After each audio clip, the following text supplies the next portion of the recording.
مذہبی عظیم اسکالر حضرت علامہ مولانا محمد فاروق نظامی صاحب دامت برکاتہم العالیہ، تو میں اپنی گفتگو کو ختم کرتے ہوئے انہیں دعوت دوں گا کہ وہ تشریف لائیں اور اپنا کیمرہ بھی آن کرنے کی کوشش کریں تاکہ لوگ آپ کی زیارت بھی کر سکیں اور آپ سے علمی جو گفتگو ہے اس سے بھی مستفید ہو سکیں، اور جو پروگرام کو دیکھ رہے ہیں وہ شیئر اور لائک کرتے رہیں تاکہ دوسرے لوگوں تک بھی پہنچ سکے۔ جی علامہ صاحب۔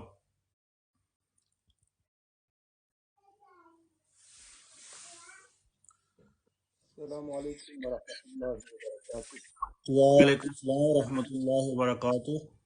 صلاۃ والسلام علیک یا سیدی یا رسول اللہ وعلی آلک و اصحابک یا سیدی یا حبیب اللہ۔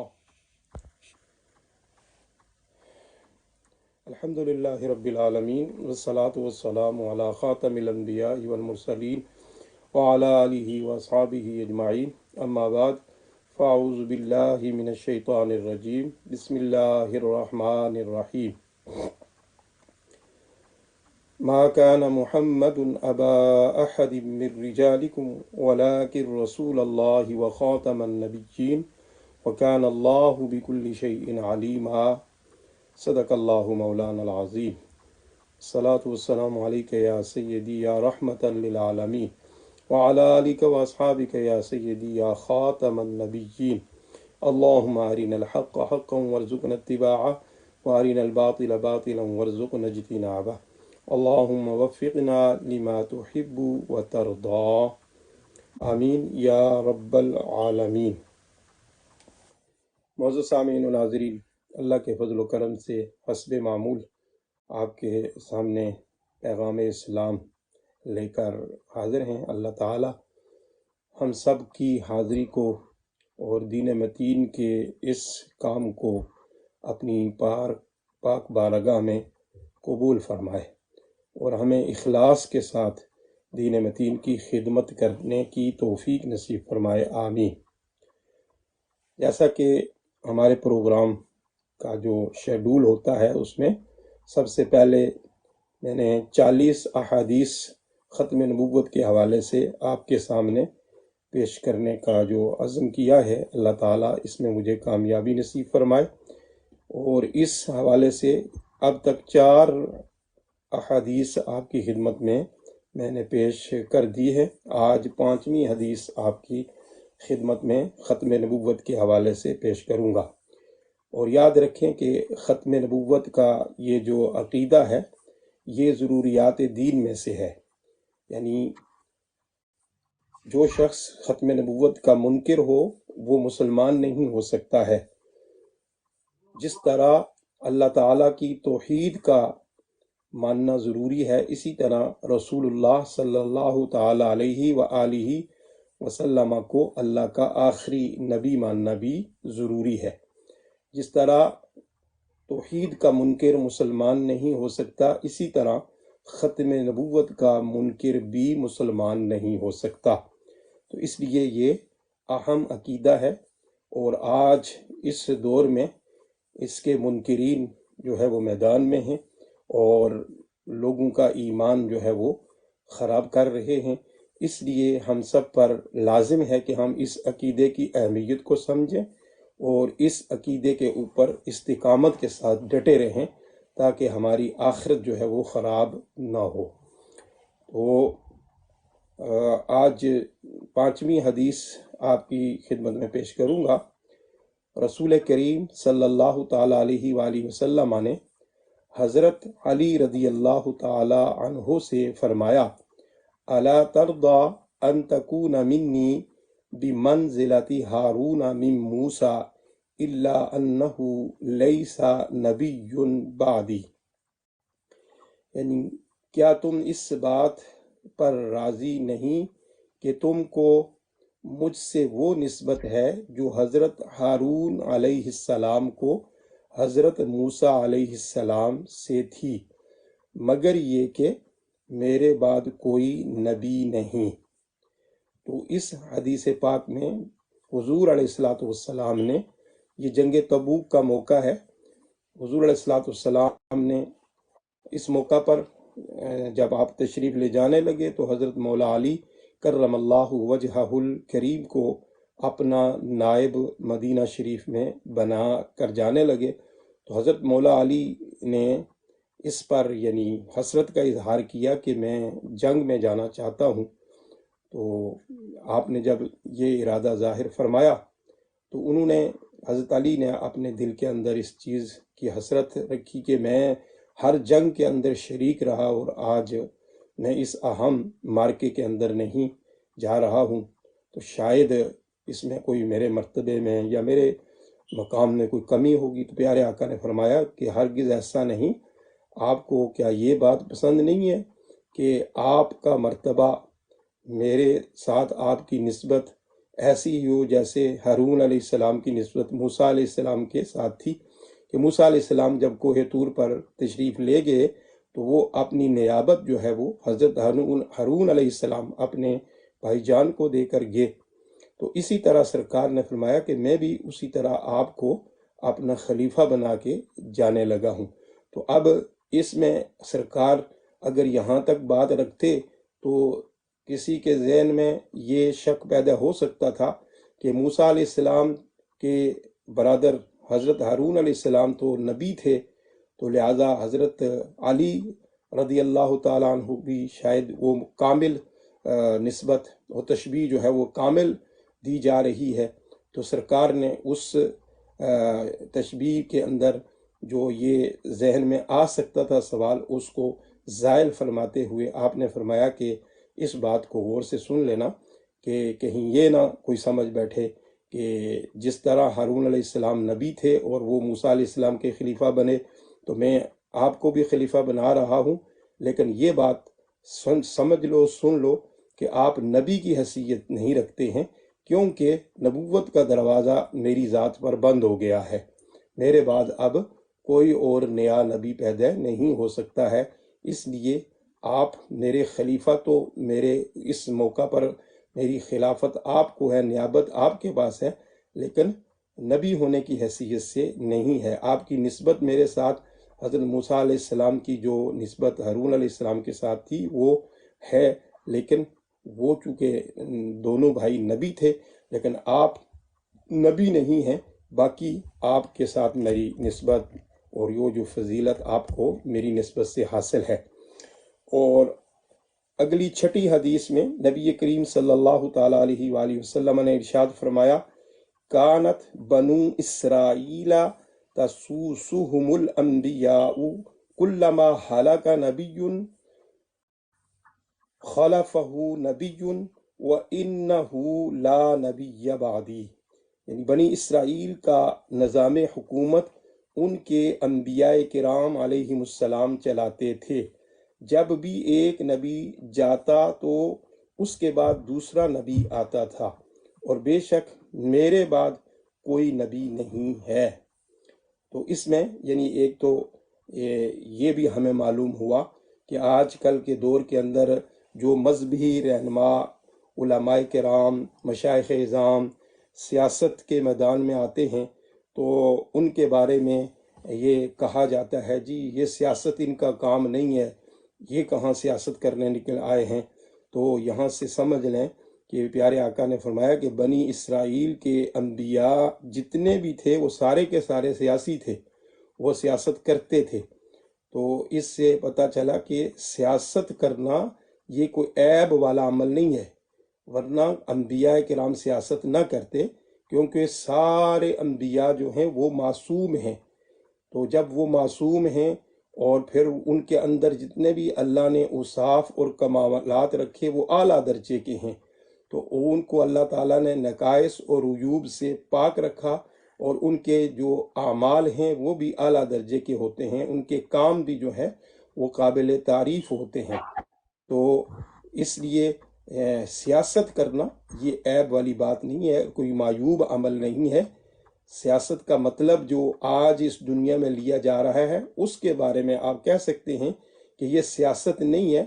آج منافقت کو، جھوٹ کو، فراڈ کو، دغا بازی کو سیاست کہا جاتا ہے، حالانکہ سیاست یہ نہیں ہے۔ سیاست عقل، فہم و فراست کے ساتھ امور کو چلانے کا نام ہے، یعنی عوام کے جو حقوق ہیں، معاملات ہیں، ان کو فہم و فراست کے ساتھ، دیانتداری کے ساتھ، ڈسپلن کے ساتھ چلانے کا نام سیاست ہے، نہ کہ جھوٹ، دغا، فراڈ اور دوسروں کے حق مارنے کا نام سیاست ہے۔ تو جو ہمارے مشائخ یا علماء آج سیاست سے کنارہ کشی کرتے ہیں، تو اس کی وجہ بھی یہی ہوتی ہے کہ وہ آج کی یہ جو سیاست متعارف کروائی گئی ہے، یہ ان کے شایان شان نہیں ہے، تو اس لیے وہ کہتے ہیں کہ ہم اس سیاست میں نہیں پڑھتے ہیں۔ لیکن اصل سیاست جو ہے یہ انبیاء کا جو ہے معمول ہے اور انبیاء کا طریقہ ہے، لہذا انبیاء کے طریقے والی سیاست کرنے کے لیے تمام علماء کرام کو میدان میں آنا چاہیے، وہ خواہ امام ہو، خطیب ہو، وہ پیر ہو، کوئی بھی ہو، تو اس کو وہ سیاست جو ہمارے انبیاء کرام نے کی اور ہمارے آقا صلی اللہ تعالیٰ علیہ وآلہ وسلم نے مسجد نبوی شریف میں بیٹھ کر کی، اور پھر آپ کے بعد خلفائے راشدین نے کی، اور پھر اس کے بعد جتنے بھی جو ہے وہ خلفاء آئے اور جنہوں نے قرآن و سنت کے مطابق جو ہے وہ معاملات چلائے، تو ایسی سیاست تو ہر عالم دین کو، ہر پیر کو کرنی چاہیے، بلکہ سیاست تو کام ہی علماء اور مشائخ کا ہے، کیونکہ وہ قرآن کو سمجھتے ہیں، وہ حدیث کو سمجھتے ہیں، وہ دین کو سمجھتے ہیں، اور قرآن و حدیث اور دین کے مطابق معاملات کو چلانا یہ سیاست ہے۔ تو حضور علیہ السلام نے یہ فرمایا کہ بنی اسرائیل کے انبیاء جو ہیں وہ سیاست کرتے تھے، اور پھر آپ نے فرمایا کہ اب میرے بعد چونکہ اور کوئی نبی نہیں آئے گا، اس لیے اب یہ سیاست کا معاملہ انبیاء کے لیے جو ہے وہ ختم ہو چکا ہے۔ میری ذات پر ختم نبوت کا دروازہ جب بند ہو گیا، تو اب انبیاء نہیں بلکہ پیارے آقا نے فرمایا کہ اب جو یہ نظام ہے دنیا کا چلانا، یہ میرے علماء، میری امت کے علماء کے طرف جو ہے وہ منتقل ہوگا، اور اسی لیے علماء کو انبیاء کا جو ہے وہ وارث قرار دیا گیا۔ تو وراثت میں مال و دولت نہیں بلکہ وہ علم کی وراثت ہے جو انبیاء نے، ہمارے آقا نے علماء کی طرف جو ہے وہ منتقل فرمائی ہے۔ تو اس میں بھی حضور علیہ السلام نے فرمایا کہ انبیاء، بنی اسرائیل کے انبیاء میں سے جب ایک نبی تشریف لے جاتے تھے، ظاہری دنیا سے پردہ کرتے، تو ان کے بعد دوسرا نبی اللہ تعالیٰ مبعوث فرما دیتا تھا، لیکن جب میں اس دنیا میں مبعوث ہو گیا تو اب میرے بعد کوئی اور نبی نہیں آئے گا، میری ذات پر جو ہے وہ سلسلہ نبوت جو ہے وہ کمپلیٹ ہو گیا ہے۔ تو آج کے اس درس کے اندر میں نے 2 حدیثیں آج بھی پیش کی ہیں، تو اللہ تعالیٰ ہمیں اس مسئلے کو، جو مسئلہ ختم نبوت ہے، کو صحیح معنوں میں سمجھنے اور اس پر پھر مکمل عمل پیرا رہنے کی توفیق نصیب فرمائے، اور اس پر ایمان رکھنے اور دوسروں کو اس مسئلے کی حساسیت اور اس مسئلے کی اہمیت سمجھانے کی توفیق نصیب فرمائے، آمین یا رب العالمین۔ جزاکم اللہ خیر، احسن الجزا جی۔ علامہ صاحب بہت ہی پیارے اور خوبصورت انداز میں آپ نے فرمان عالی شان حضور نور مجسم شفیع معظم سرکار دو عالم صلی اللہ علیہ وسلم کے بیان فرمائے ہیں۔ اللہ تبارک و تعالیٰ سے ہم دعا کرتے ہیں کہ اللہ تبارک و تعالیٰ ہم سب کو دینی علم حاصل کر کے اس پر عمل کرنے کی توفیق عطا فرمائے۔ جتنے بھی حضرات پروگرام کو دیکھ رہے ہیں، ایک بار میں پھر ان کا شکریہ ادا کرتا ہوں۔ سیالکوٹ سے بھی ایک بھائی صاحب نے پروگرام کو لائک اور شیئر کیا ہے، باقی یو کے سے بھی کافی حضرات ہیں۔ اللہ تعالیٰ صاحب کا آنا اس اپنی بارگاہ میں قبول و منظور فرمائے۔ ایک ساتھی نے سوال کیا ہے کہ علامہ صاحب، اگر ہم نماز پڑھتے ہوئے سورت فاتحہ کے بعد ہم سورت پڑھنا بھول جائیں، رکوع میں چلے جائیں، سجدہ بھی کر لیں، تو اس کے بارے میں شرعی حکم کیا ہے؟